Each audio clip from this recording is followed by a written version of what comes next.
नमस्कार प्रेक्षकांनो, स्टार प्रवाहावरील लग्नानंतर होईलच प्रेम या मालिकेच्या आगामी भागात आपण पाहणार आहोत की जीवा आणि पार्थने घरामध्ये आणलेली वडाची पूजा काव्या व नंदिनी करतात आणि दोघी अतिशय आनंदित होतात व दोऱ्याने गाठी मारतात. आणि त्यावेळेस आपण पाहतो रम्या ही वसुंधराला बोलते, नंदिनी आणि काव्या तुम्हाला काय गाठी बांधायचे आहेत ना, बांधा. आता तुम्हाला तुमच्या जीवनातले कुठले कुठले दोरे तुटतात ते त्यानंतर आपण पाहतो.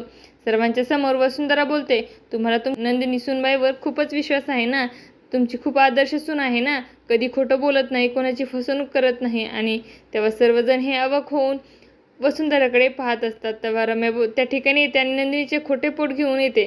तेव्हा तुमच्या आता आदर्श सुनबाईला विचारा, हे खोटं पोट कोणाचं आहे. आणि तेव्हा सर्वजण हे अवाक होऊन रम्याकडे पाहू लागतात. तर नंदिनी ही अतिशय घाबरते.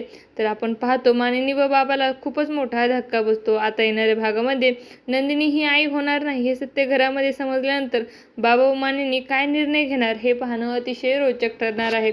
तुम्हाला जर आपला व्हिडिओ आवडला असेल तर चॅनलला लाईक, शेअर आणि सबस्क्राईब करायला विसरू नका. धन्यवाद.